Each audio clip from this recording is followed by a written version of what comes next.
कछवाहा वंश की ऐतिहासिक पृष्ठभूमि तथा ग्वालियर व नरवर के कछुआओं का इतिहास।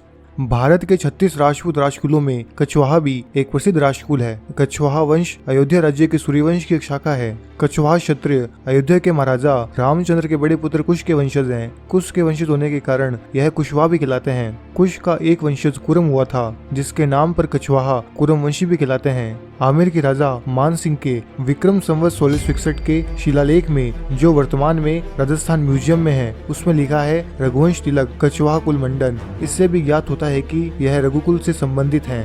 नरवर के शासक सोड़देव कछवाहा के पुत्र दुलेह राय द्वारा वर्तमान आमेर के पास मीनों की राजधानी मांस नगर को विजय करने के बाद उस स्थान का नाम अपनी कुलदेवी जमवाई माता एवं अपने पूर्वज भगवान श्री राम के नाम पर जमवा रामगढ़ रखना यह सिद्ध करता है कि कछवाहा कुल अयोध्या के सूर्यवंशी राजा श्री राम के वंशज हैं। नरवर के आसपास के क्षेत्र पर नागवंश की कच्छप शाखा का शासन था। अयोध्या के सूर्यवंशी शाखा के क्षत्रियों ने उन नागवंशी कच्छपों को मारकर उस प्रदेश पर अधिकार कर लिया। उसी समय ये सूर्यवंशी क्षत्रिय कछवाहा कहलाने लगे। सूर्यवंश में अयोध्या का अंतिम शासक राजा सुमित्र था। राजा सुमित्र को करीब 470 ईसा पूर्व मगध देश के प्रसिद्ध शासक अजात शत्रु नंदीवर्धन ने परास्त करके अयोध्या पर अधिकार कर लिया। इस तरह अयोध्या राज्य पर सूर्यवंशियों का राज्य समाप्त हो गया। सुमित्र के बाद उसका बड़ा पुत्र विश्वराज पंजाब की ओर चला गया और राजा सुमित्र का छोटा पुत्र कुरम अयोध्या क्षेत्र में ही रहा और मगध साम्राज्य से मुकाबला करता रहा। इसी के नाम पर इसके वंशज कुरम भी कहलाए।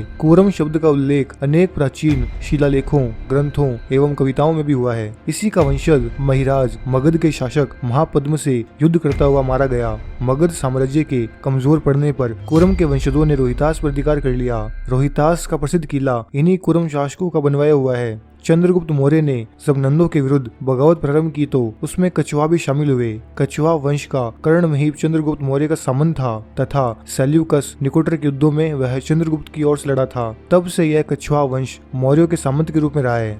रोहितास से इनका अधिकार छूट जाने के बाद वहां से इस वंश की एक शाखा मध्य प्रदेश में आई, जहां सूर्यसेन कछवाहा ने अपने गुरु गालव ऋषि की आज्ञा से ग्वालियर बसाया और वहां किले का निर्माण कराया। जब गुप्त शासकों की शक्ति बढ़ी तो वे उनके अधीन हो गए। सूर्यसेन का वंशज पालनदेव कछवाहा गुप्त वंश के शासक चंद्रगुप्त का सामंत था। वर्धन साम्राज्य के समय ये उनके अधीन रहे। इसी वंश का शासक गोमंतकपाल हर्षवर्धन के अधीन रहा। प्रतिहार साम्राज्य के उदय और राष्ट्रकूटों से संघर्ष के समय इस कछवाहा वंश का शासक शंकरपाल था और वह राष्ट्रकूटों की तरफ था। शंकरपाल कछवाहा वत्सराज प्रतिहार से लड़ा था।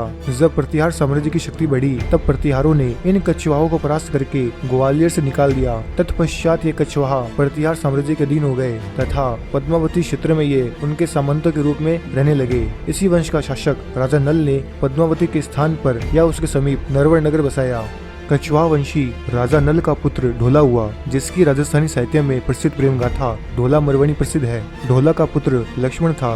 ग्वालियर के शिलालेखों में इनकी वंशावली लक्ष्मण से प्रारंभ की गई है। लक्ष्मण के पुत्र वज्रदामा के समय में प्रतिहार शासक महिपाल प्रथम के बाद प्रतिहारों की शक्ति का विघटन प्रारंभ हो गया था। उपयुक्त समय देखकर वज्रदामा ने अपनी शक्ति संगठित कर प्रतिहार सम्राट से ग्वालियर दुर्ग छीन लिया। वज्रदामा बड़ा प्रतापी और शक्तिशाली शासक था। इसके समय का ग्वालियर से एक शिलालेख विक्रम संवत 1034 का प्राप्त हुआ है, जिसमें इसे महाराजा धीराज लिखा है। उस समय पूर्व की तरफ चंदेलों की शक्ति बढ़ रही थी, जिससे वज्रदामा का भी संघर्ष हुआ। इन्हें कश्मीर का पंडित दिवाकर मिहिर नरवर में मिला था। उसने लिखा है कि वज्रदामा विद्या प्रेमी है तथा विद्वानों का आश्रयदाता है। इसके राज्य में चोर डाकुओं का डर नहीं है। यहाँ शिल्प तथा व्यापार का बड़ा केंद्र है और दूर दूर से व्यापारी आते हैं। शासन का बहुत उत्तम प्रबंध है तथा इसकी सेना में 60,000 घुड़सवार हैं। वज्रदामा का प्रधानमंत्री सहदेव है, जो क्षत्रिय है। वज्रदामा का ज्येष्ठ पुत्र मंगलराज था। ग्वालियर किले में जो प्रसिद्ध सास बहू का मंदिर है, उसकी प्रशस्ति के अनुसार मंगलराज शक्तिशाली और प्रतापी राजा था।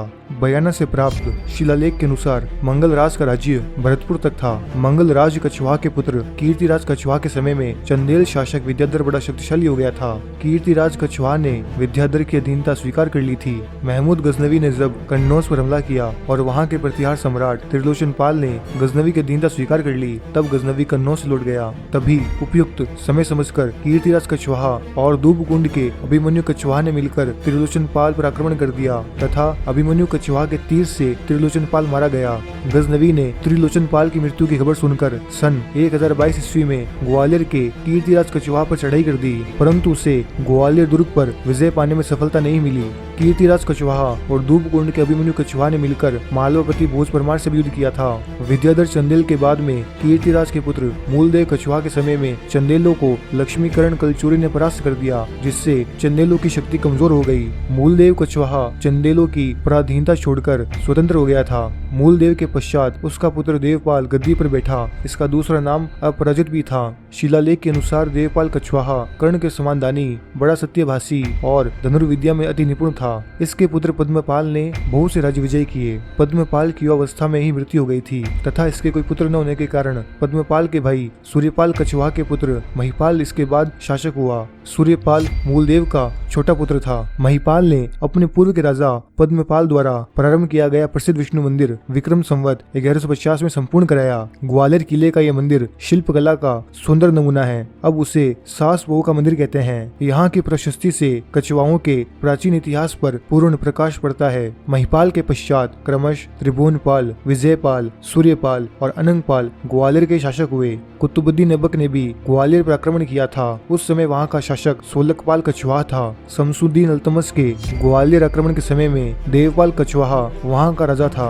ग्वालियर राज्य पर कछवाहों के अधिकार के समय में भी तथा ग्वालियर राज्य छूट जाने के पश्चात भी नरवर पर कछवाहों का अधिकार रहा। यह राज्य ग्वालियर के अधीन राज्य था। संस्कृत शिलालेखों में इसका नाम नलपुर महादुर्ग मिलता है। ग्वालियर के शासक वज्रदामा के छोटे पुत्र सुमित्र को नरवर का राज्य मिला था। उसके बाद वहाँ क्रमश मधुब्रह्मा, कानदेव, देवानीक, ईशदेव और सोड़देव आदि शासक हुए। सोड़देव के समय में नरवर कछवाहों के अधिकार से छूट गया। नरवर छूटने के पश्चात सोड़देव के ज्येष्ठ पुत्र दुले राय, जिसका असली नाम तेजकरण था, उसने नरवर से राजस्थान आकर कछवाहा राज्य की स्थापना की।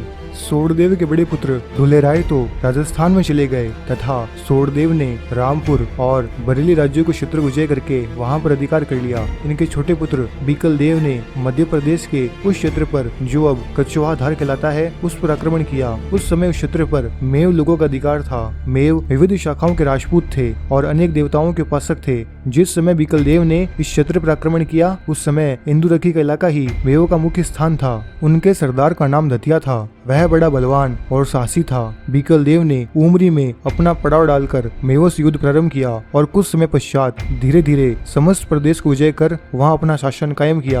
वहां पर बीकल देव के पुत्र इंद्रदेव ने अपने नाम पर इंदुरखी बसाया और एक किला भी बनवाया। इन्होंने लाहौर में आकर भगवती मंगला देव की मूर्ति स्थापित की। सोड़देव के बड़े पुत्र दुल्हेराय द्वारा राजस्थान में दोसा विजय कर लेने पर सोड़देव ने अपना नव विजित बरेली व रामपुर तथा अमेठी का राज्य अपने भाई पृथ्वी सिंह के पुत्र इंद्रमणि को दे दिया तथा वे अपने रनिवास सहित दुल्हेराय के पास जयपुर के समीप खो चले गए, जहाँ पर इनकी छतरी बनी हुई है। बीकल देव के वंशज मध्य प्रदेश में लाहौर, गोपालपुरा, रामपुरा आदि के कछवाहा हैं।